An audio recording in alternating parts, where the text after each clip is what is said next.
Think about the best business you have ever encountered. What made it great? Was it an iconic CEO or beloved product? How granular can you get describing your favorite company? Could you describe its product, processes, customers, suppliers, leaders, employees, finances, etc.? The more time you spend in private equity, the more this thought process will become natural. If you are attempting to transition to private equity, developing this thought process will give you an edge in any interview process. One of my favorite interview questions relates to this topic. I like to ask candidates the following. Assume you have the capital to make one control private equity investment, and that your intention is to make the investment and hold the business until retirement. What are the characteristics of the business and industry that you would most want to operate in for the entirety of your career?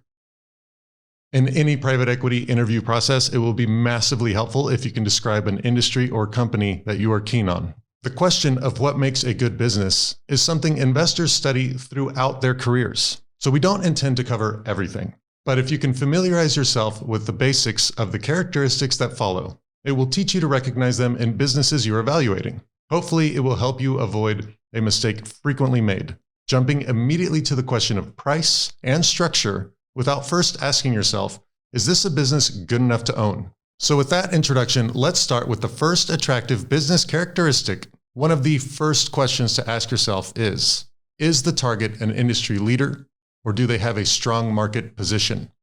Peter Thiel once said, all unhappy companies are alike because they fail to escape the essential sameness that is competition.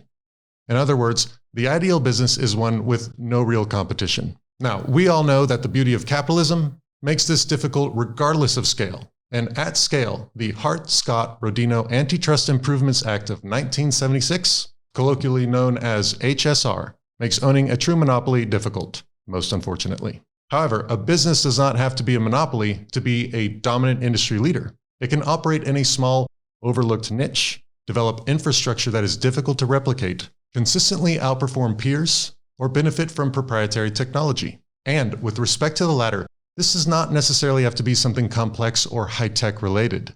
TRX, known for suspension training, the yellow straps you see dangling from gym ceilings across the country, discovered that once the product gained popularity, there were approximately 20 factories in China that had initiated production on counterfeits. The company protected itself against counterfeits and knockoffs by aggressively pursuing all entities using the TRX trademark. To the founders' dismay, in 2014 and 2015, this competition came roaring back and continued to sell TRX suspension training systems without the trademark. So to further protect itself and in the face of declining revenues, the company filed a federal patent and trademark infringement lawsuit against the largest infringer. The process was crazy expensive, and per the founder, nearly bankrupted the company. But when the verdict came back in TRX's favor, the company developed a path to dominate its niche, which is awesome. Industry leaders do not have to be leaders in the broadest sense of the word industry. Technically, Walmart and TRX are both in the retail business, but TRX does not require Walmart's scale to dominate in its own niche of retail. In fact, many of the best businesses are leaders in less trafficked or well-understood markets. As the saying goes, riches in niches. By way of example, one of the most unusual niches I've come across is the quilting hobbyist industry. I met with an entrepreneur that sold modified sewing machines into this space, and did so largely without much competition. The sewing machines sold had an unusually long arm that would allow the hobbyist to pass the entire quilt through the machine. And the industry was small enough that larger manufacturers of sewing machines didn't really view it as an opportunity. It just wasn't a sufficiently attractive market to them. Regardless of industry though, businesses that are true leaders with limited competition tend to have better growth, more sustainable margins, greater management, employee retention, and many of the other characteristics we'll discuss in future chapters.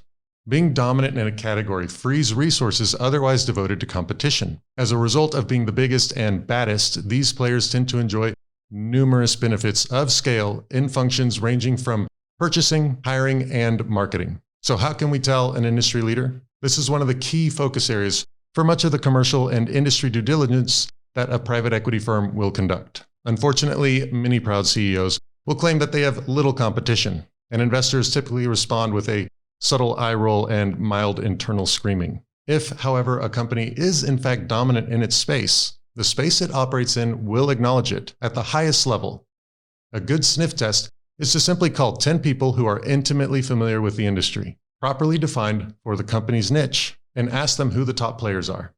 If the company is truly dominating the category, everyone will acknowledge it. This is exactly what many firms are testing when they call on industry sources through expert network services or via their own professional and personal networks early in due diligence. I once had someone tell me that for any industry, there are probably only 500 people that influence it. The smaller the industry or niche, the smaller the number of people, which in their opinion, made uncovering market leaders a simple process of uncovering this network. This is what private equity firms are constantly working towards. It's not necessary to connect with everyone, but the fact that this knowledge is contained within a relatively small population means it's possible to find the information you're looking for with enough outreach. All right, team, we will cover an additional hot business characteristic in a future chapter, but otherwise, that's all for now. Thanks for watching.